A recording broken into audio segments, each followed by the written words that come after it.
Shalom, selamat pagi Bapak Ibu. Saya juga mau menyapa yang ada di ruang Zoom. Shalom semuanya. Welcome home Bapak Ibu. Selamat datang di rumah ini kembali Bapak Ibu. Biarlah Bapak Ibu semua bisa merasakan kehangatan kekeluargaan di tempat ini. Hari ini kita ada di Hari Raya Paskah Bapak Ibu, Hari Kebangkitan Tuhan Yesus Kristus. Nah, saya mau sharingkan firman Tuhan. Bisa tolong ditampilkan PowerPoint-nya dari Matius pasal 28. Nah, ayat 1 sampai dengan ayat 10 itu mengisahkan tentang kebangkitan Tuhan Yesus Bapak Ibu.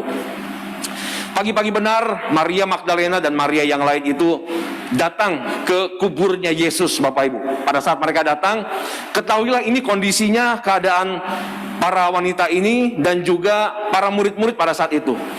Mereka sedang dalam berduka karena 3 hari yang sebelumnya, pada hari Jumat Agung itu Bapak Ibu, Tuhan Yesus mati disalibkan. Sehingga mereka sedang masih dalam keadaan duka. Pada saat mereka datang ke kubur itu, mereka membawa duka itu. Dan mereka adalah orang-orang yang telah kehilangan harapan. Sebab harapan dari kebanyakan orang pada masa itu, mereka berharap Yesus inilah yang menjadi raja. Tapi ternyata Yesusnya mati Bapak Ibu. Sehingga mereka putus asa pada saat kondisi itu. Sehingga keadaan mereka ini adalah keadaan yang gundah. Ditambah lagi pada saat mereka datang setelah hari Sabat lewat, mereka datang pagi-pagi benar ke kubur kosong itu, ke kubur itu, dan kubur itu kosong. Malaikat di sana menyampaikan, nah beginilah. Dan segeralah pergi, kata malaikat itu, dan katakanlah kepada murid-muridnya bahwa ia telah bangkit dari antara orang mati. Ia mendahului kamu ke Galilea. Di sana kamu akan melihat dia. Sesungguhnya aku telah mengatakannya kepadamu. Perhatikan ayat yang ke-8. Mereka segera pergi dari kubur itu dengan takut, tetap masih ada rasa takut Bapak Ibu, dan dengan sukacita yang besar, dan berlari cepat-cepat untuk memberitahukannya kepada murid-murid Yesus. Saat itu kondisinya mereka sedang duka cita, tapi mereka mendengar berita kebangkitan Yesus. Maka mereka sekarang pulang, mereka dengan sukacita Bapak Ibu. Mereka datang dengan keputusasaan, tapi waktu mereka pulang itu dengan pengharapan yang baru, karena Yesus telah bangkit. Nabi boleh banyak Bapak Ibu, tapi hanya satu yang bangkit, Yesus Kristus Bapak Ibu. Semua orang mati kecuali Elia dengan Henokh, itu yang diangkat, tidak mengalami kematian. Tapi semua yang mati tidak bangkit. Hanya Yesus yang mati dan dia bangkit kembali Bapak Ibu. Ada sebuah sukacita di dalam kehidupan mereka. Para murid, para wanita yang menyaksikan langsung peristiwa itu. Dari hati yang berduka, jadi hati yang bersukacita. Dari hati yang berputus harapan, mereka sekarang punya pengharapan yang baru. Dari orang-orang yang sedang lemah karena kondisinya pada saat itu, mereka punya kekuatan yang baru. Itu karena mereka mendengar berita Yesus telah bangkit. Jadi mereka yang menyaksikan langsung pada saat itu, mereka mengalami transformasi. Mereka mengalami satu perubahan dalam hidup mereka karena kebangkitan Yesus. Nah, makna ini yang juga harusnya kita maknai. Setiap Bapak Ibu memasuki Paskah, seharusnya Paskah ini membawa sebuah sukacita. Amin Bapak Ibu. Harusnya Paskah ini membawakan kepada kita sebuah pengharapan. Kalau kematian saja sudah ditaklukkan oleh Yesus, masalah apa yang gak bisa Tuhan atasi di dalam dunia ini? Masalah apa yang Bapak Ibu hadapi yang Tuhan tidak bisa tangani? Maut saja sudah dia taklukkan. Jadi saya kesimpulannya begini. Di dalam kekristenan, seharusnya yang menjadi momentum puncaknya itu bukan Natal. Natal itu tanpa ada Paskah, Natal gak terlalu bermakna Bapak Ibu. Semua lahir ke dalam dunia ini. Yesus pun lahir ke dalam dunia ini. Tetapi jika tanpa ada Paskah, tanpa ada kematian, dan tanpa ada kebangkitannya, maka kelahirannya tidak menjadi terlalu bermakna dalam hidup kita. Tapi puji Tuhan, karena dia mati dan dia bangkit Bapak Ibu, sekarang kita punya pengharapan yang baru. Tetapi apa juga yang Tuhan mintakan pada kita? Setiap kali kita mengingat momentum Paskah ini, perhatikan yang tadi. Para wanita, para saksi, para murid yang menyaksikan langsung peristiwa kebangkitan Yesus, mereka mengalami sebuah transformasi. Dari duka menjadi sukacita, dari putus asa jadi punya pengharapan, dari lemah menjadi kuat. Ada sebuah perubahan yang mereka alami. Itulah sebabnya saya mau angkat Bapak Ibu pada hari ini, sharingnya adalah tentang Paskah itu membawa perubahan. Amin. Paskah itu membawa perubahan dalam kehidupan kita. Nah, mari kita lihat Bapak Ibu, perubahan itu sendiri, perubahan bukanlah sebuah perubahan. Ada yang berkata begini, sampai terjadi perubahan. Kalau Bapak Ibu cuma berjanji, saya akan berubah, Apakah itu sebuah perubahan enggak Bapak Ibu? Kalau Bapak Ibu berencana untuk berubah, apakah itu sebuah perubahan enggak? Itu semua bukan perubahan. Karena belum ada buktinya, hanya sebuah janji, hanya sebuah wacana. Tapi perubahan itu baru betul-betul yang disebut perubahan kalau memang ada hasilnya, ada buahnya, nampak kelihatan perubahannya. Itu baru disebut dengan perubahan. Nah, mari Bapak Ibu, ini yang saya mau angkat tentang perubahan di dalam Paskah ini. Harusnya Paskah membuat hidup kita semakin lebih menyenangkan hatinya Tuhan. Harusnya Paskah membuat hidup kita, perubahan hidup kita ini membuat semakin berkenan di hadapannya Tuhan. Nah, kita lihat ada apa saja Bapak Ibu yang supaya kita bisa mengalami perubahan dalam hidup ini. Yang pertama Bapak Ibu, perubahan itu adalah butuh bayar harga. Perubahan itu butuh bayar harga. Dalam zona nyaman itu tidak ada pertumbuhan. Dan di dalam zona pertumbuhan tidak ada yang namanya kenyamanan. Kalau Bapak Ibu perhatikan di gambar yang warna merah, itu adalah zona pertumbuhan, maka kenyamanan di sana dicoret. Artinya di dalam zona pertumbuhan itu tidak ada yang namanya kenyamanan. Sebaliknya, di dalam zona yang nyaman, sekarang di yang warna hijau itu,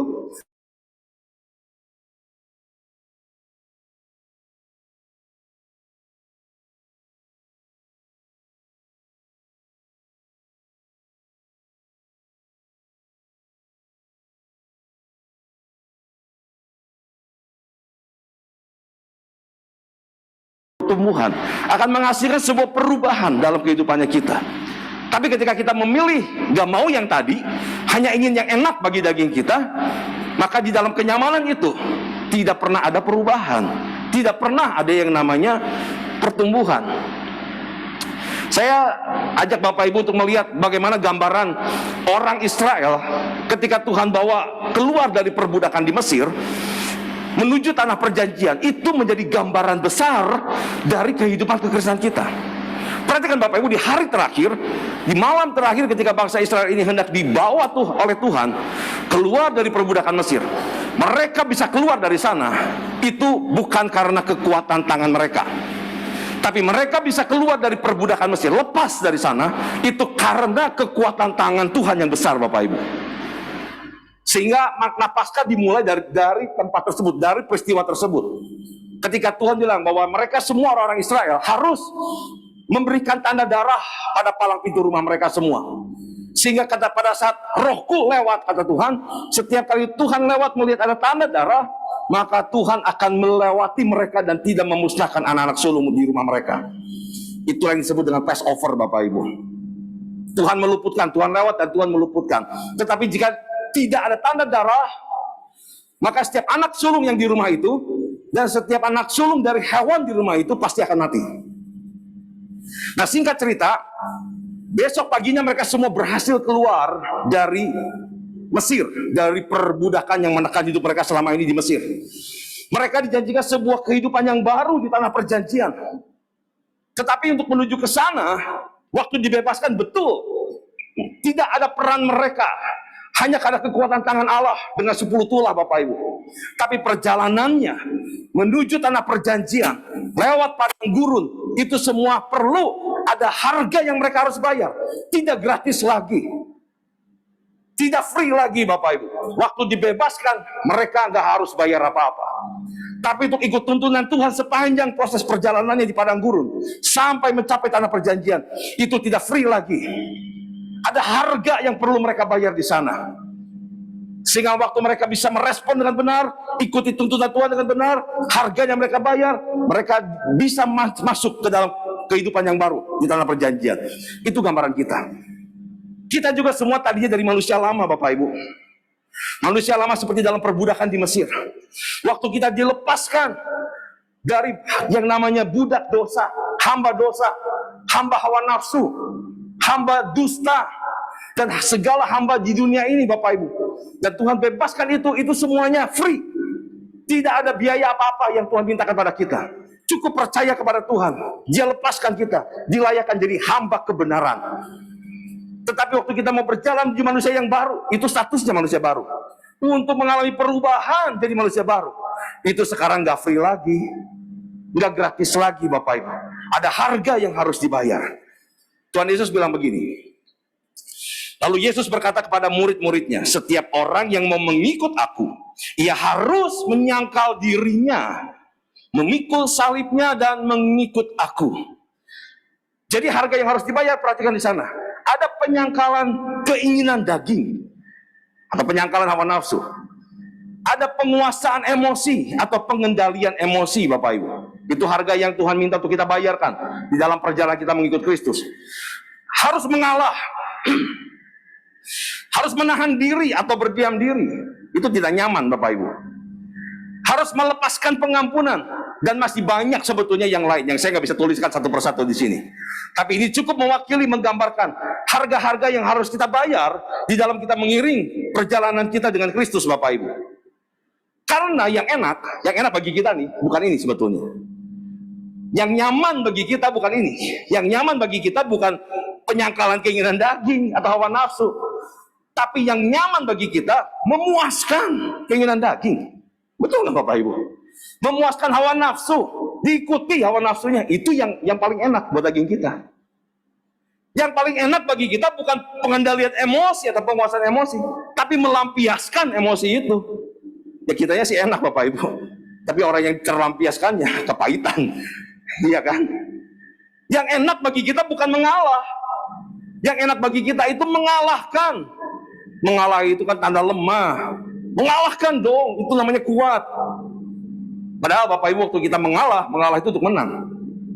Yang menang karena peperangan sebetulnya kalah juga, karena sama-sama babak belur sebetulnya.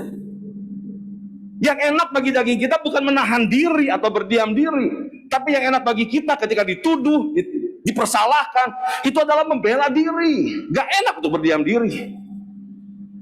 Yang enak bagi kita, bagi daging kita ini bukan lepaskan pengampunan, tapi yang enak itu adalah balas apa yang telah mereka lakukan dengan lebih jahat lagi mungkin. Itu yang enak bagi daging kita, yang memuaskan daging kita.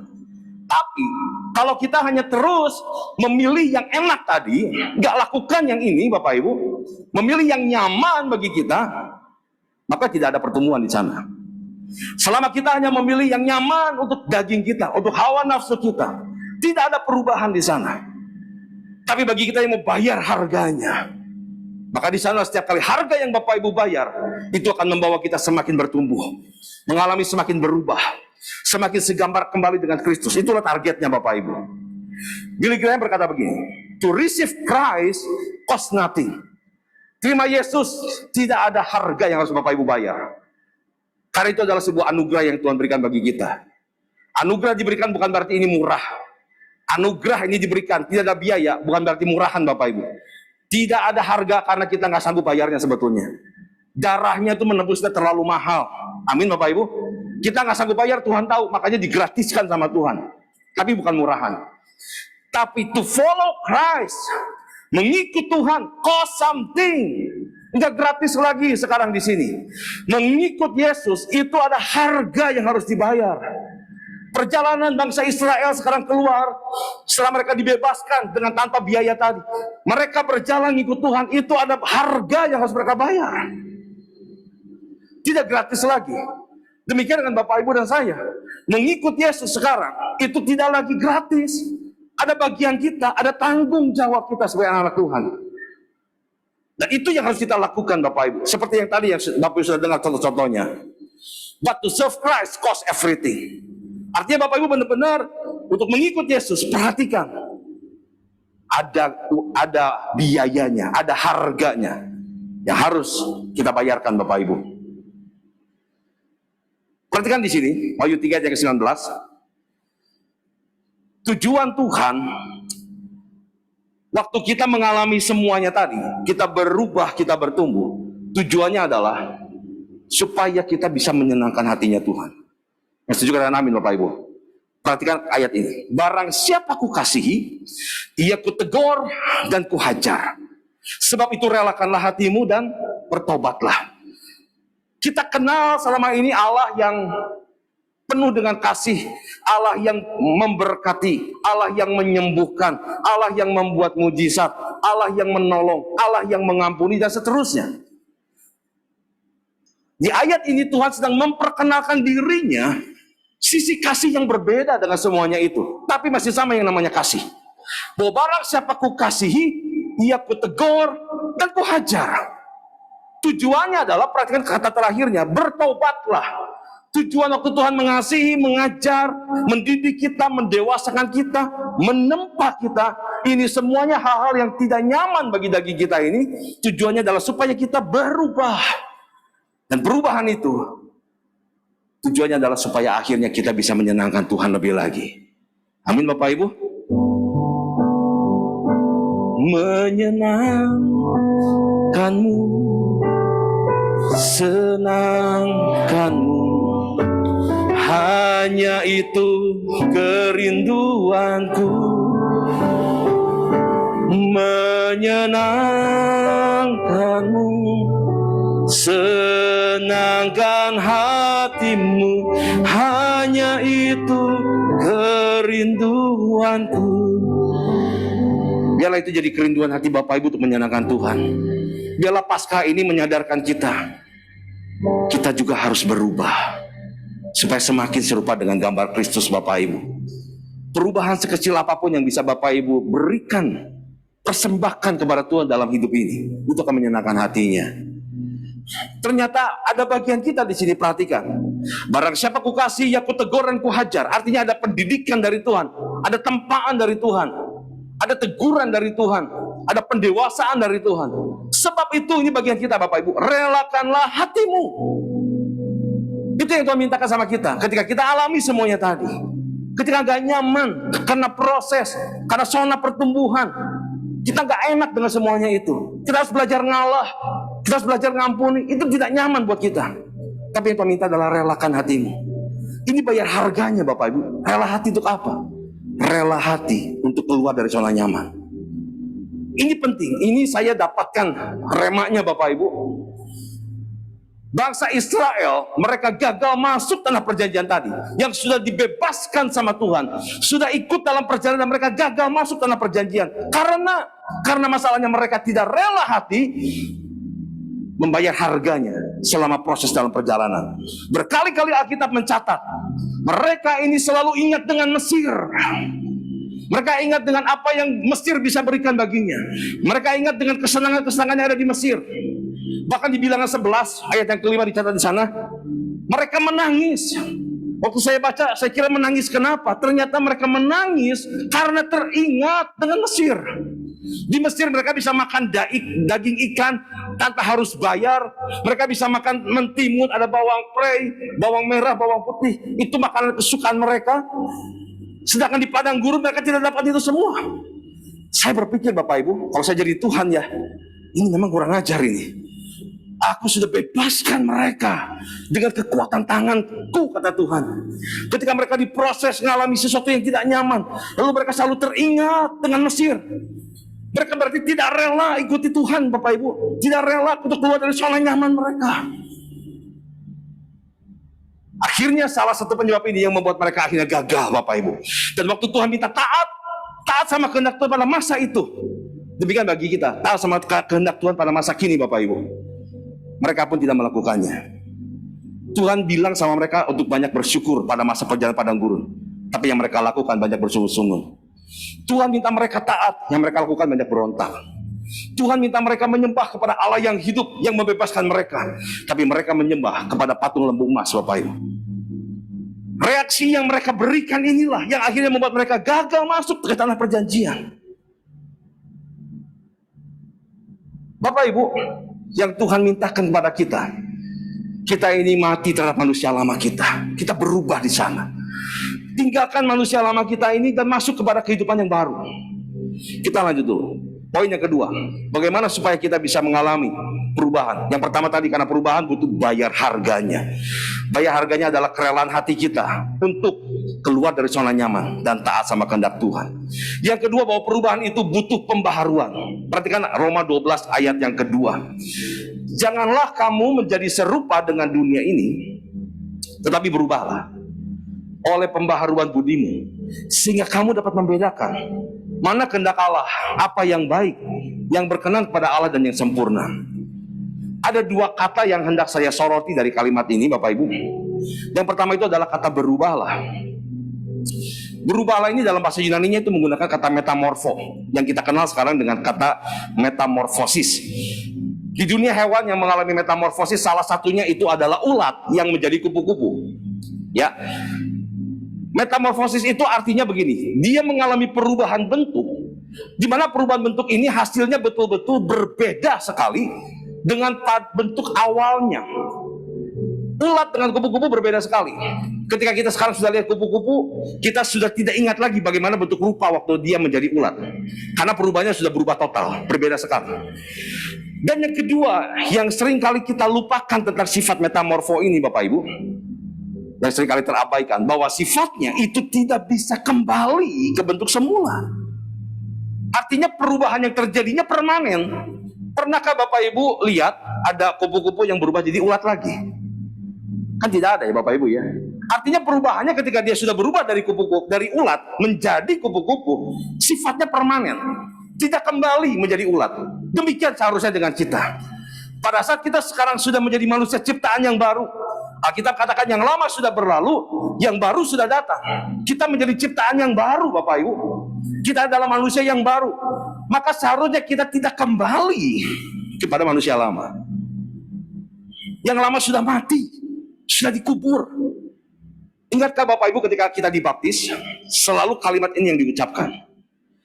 Ketika kita ditenggelamkan ke dalam air, kamu mati bersama dengan Kristus. Dan waktu kita ditarik keluar, kamu sekarang bangkit bersama dengan Kristus. Begitu kan kalimatnya Bapak Ibu? Kita mati bersama dengan Kristus. Manusia lama kita mati di sana, enggak dibangkitkan lagi, ditinggalkan cara hidup yang lamanya. Ku telah mati dan tinggalkan cara hidupku yang lama. Semuanya sia-sia dan tak berarti lagi. Hidup ini ku letakkan pada mezbamu ya Tuhan. Jadilah padaku seperti yang kau ingini. Lagu ini adalah lagu pertobatan saya Bapak Ibu. Ketika Tuhan jumpai saya secara impresi, lagu inilah yang terus saya terngiang di dalam telinga saya. Ketika saya nyanyikan lagu ini, saya selalu ingat dengan momentum itu. Manusia lama saya sudah mati pada saat itu, dengan segala cara hidupnya yang lama, dengan segala kebiasaan buruknya, dengan segala sifat karakter buruknya, harus mati di sana, mati bersama dengan Kristus. Tetapi aku sekarang sudah hidup, bangkit bersama dengan kebangkitannya Kristus, menggunakan manusia yang baru. Tetapi itu adalah status yang Tuhan berikan manusia yang baru. Menuju kepada hidup manusia baru yang seutuhnya, itu adalah sebuah proses perubahan yang harus kita lewati di sepanjang umur hidup kita. Bukan hanya di dalam masa waktu tertentu saja, tapi di sepanjang umur hidup kita. Dari hari ke hari, dari waktu ke waktu, kita terus diperbaharui. Tapi ketika saya siapkan ini, saya jadi merenung Bapak Ibu. Sifatnya kan tidak bisa kembali metamorfo ini. Artinya sudah jadi manusia baru, harusnya tidak kembali jadi manusia lama. Tapi realitanya, kenapa ya?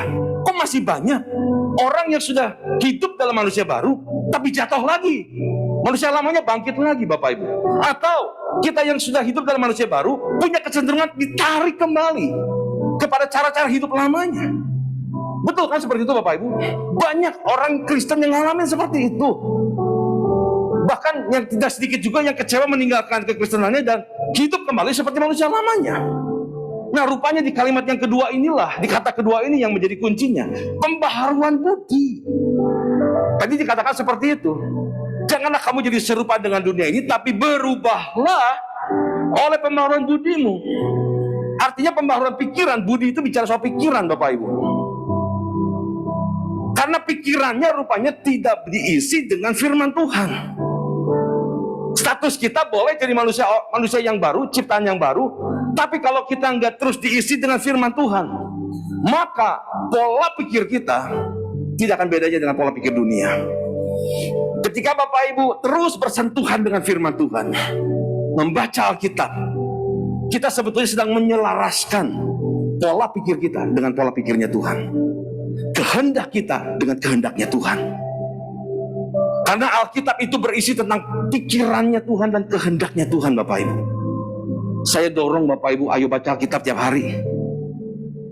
Itu langkah awalnya, Bapak Ibu. Itu langkah awalnya, kita baca Alkitab tiap hari, bersateduh tiap hari, renungkan firman Tuhan tiap hari. Bagi saya pribadi, membaca Alkitab, merenungkan firman itu setiap hari, bersateduh tiap hari, bukan kewajiban bagi saya, tapi itu adalah satu kebutuhan. Karena saya sadar saya mengerti tentang ini, Bapak Ibu. Saya perlu belajar untuk terus menyelaraskan pikiran saya dengan pikirannya Tuhan. Kalau saya tidak menyelaraskan dengan pikirannya Tuhan, saya pasti akan menyelaraskan pikiran saya dengan dunia ini. Dan kita semua juga akan berlaku hal yang sama seperti itu. Makanya isi dengan firman Tuhan setiap hari. Biarlah Alkitab yang memberikan pengaruh terbesar, pengaruh nomor satu dalam cara kita berpikir, dalam cara kita memutuskan, dalam cara kita berkata-kata, dan dalam cara kita bertindak.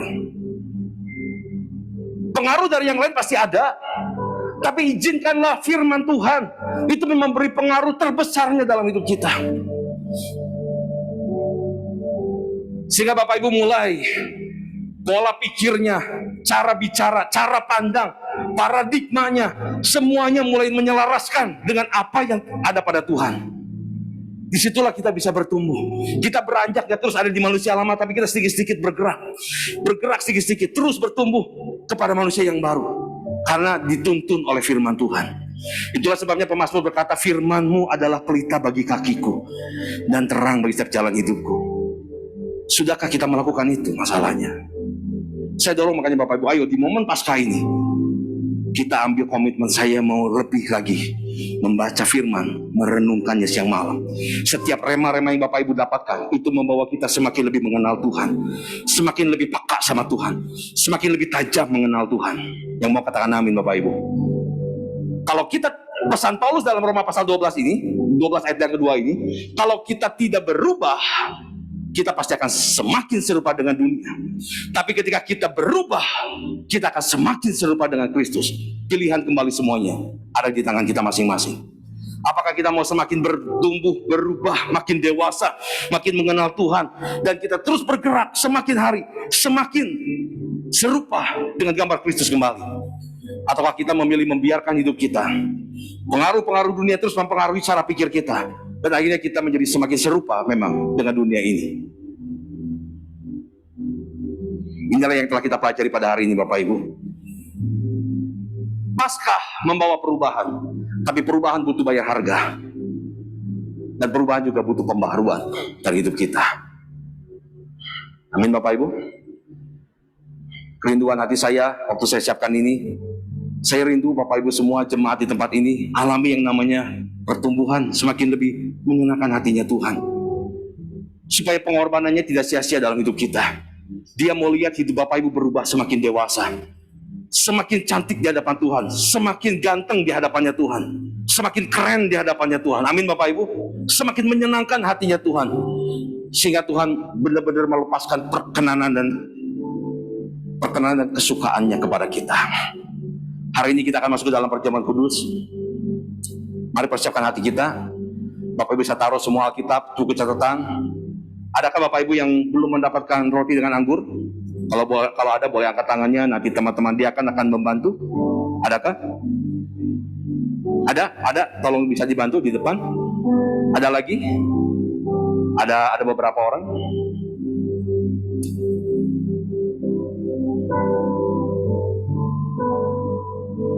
Ada lagi, bisa angkat tangannya?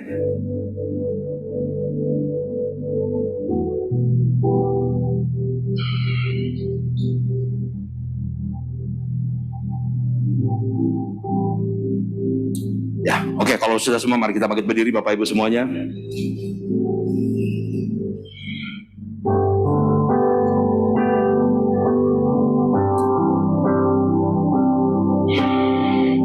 Telah kulihat bukti kasih-Mu Kau menderita gantikanku. Dengan darah-Mu Kau selamatkanku. Kini ku hidup menyenangkan-Mu. Terlalu besar kasih-Mu Bapa, pengorbanan yang Kau berikan bagiku. Terlalu mahal darah-Mu Yesus, tercurah untuk menebus hidupku.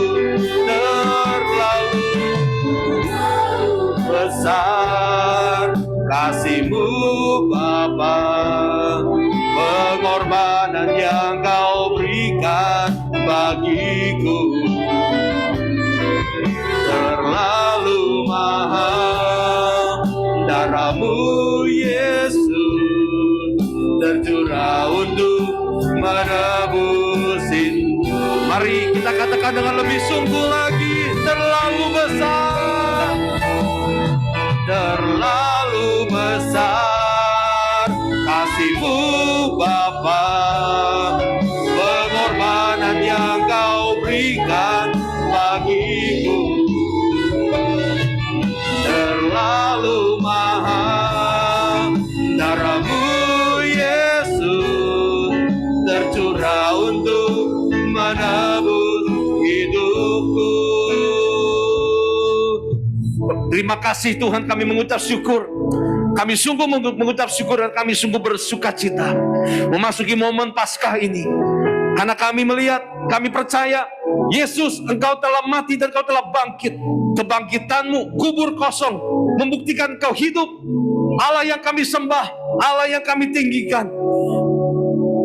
Biarlah kiranya Tuhan, melihat semuanya itu, kami semakin lebih percaya kepada Tuhan, semakin lebih mengandalkan Tuhan, semakin lebih menaruh harap kami kepada Tuhan, semakin lebih bersandar lagi kepada Tuhan.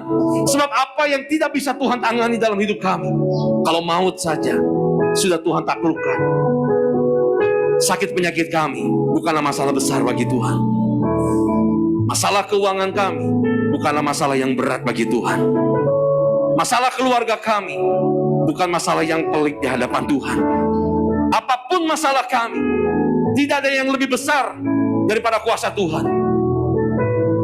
Tapi ketika Tuhan izinkan semua itu terjadi, ketika Tuhan izinkan masalah masuk dalam hidup kita, ketika Tuhan izinkan sampai hari ini belum ada jalan keluarnya, ketika Tuhan masih izinkan hari ini saudara ada di padang gurun itu sendiri, saudara masih menempuh dan harus melewatinya, ketahuilah satu hal Bapak Ibu, Tuhan mengharapkan perubahan hidup kita di sana. Tuhan berharap kita semakin bertumbuh, semakin dewasa di sana. Tuhan berharap kita semakin lebih mengenalnya. Itu kasihnya Allah bagi kita. Kasih Allah bukan pada saat Dia lepaskan berkat bagi kita. Kasih Allah bukan pada saat Dia jawab doa kita. Kasih Allah bukan pada saat Dia kasih mujizat buat kita. Tapi Allah yang sama mengasihi kita dengan pendewasaan, dengan pembentukan, dengan pendisiplinan. Tapi Tuhan tetap ada di sana. Tuhan tidak akan tinggalkan saudara. Tuhan tetap menyertai saudara. Bagian kita, relakan hati kita Bapak Ibu untuk tidak lakukan hal yang menyenangkan bagi hati kita, yang kontradiktif dengan pertumbuhan, dengan perubahan. Mari hari ini semuanya pribadi lepas pribadi datang bersama dengan Tuhan, datang kepada Tuhan, minta tolong sama Tuhan semuanya. Naikkan doanya di tempat ini. Tuhan ada di sini Bapak Ibu. Naikkan doa-doa Bapak Ibu. Naikkan apa yang menjadi seruan hati Bapak Ibu selama ini sama Tuhan. Berteriak sama Dia Bapak Ibu. Di dalam hati berteriak sama Tuhan, berseru sama Tuhan. Tuhan tolong aku. Tuhan tolong aku. Aku percaya maut saja sudah Kau kalahkan. Engkau menang atas kematian. Tidak terlalu sulit bagi Allah untuk menolong aku. Tidak terlalu sulit bagi Allah untuk membebaskan aku. Tidak terlalu sulit bagi Allah untuk membuat terobosan dalam hidupku. Mari Bapak Ibu semuanya, pribadi lepas pribadi, Akui di hadapan Tuhan segala sesuatunya. Akui di hadapan Tuhan. Berseru sama Dia. Dia dekat di hatimu. Dia tidak jauh dari hidupmu, Bapak Ibu. Berseru sama Tuhan. Tuhan, tolong aku. Tolong sembuhkan sakitku. Tuhan, tolong pulihkan pekerjaanku. Tolong pulihkan keluargaku. Tuhan, tolong pulihkan kesehatanku.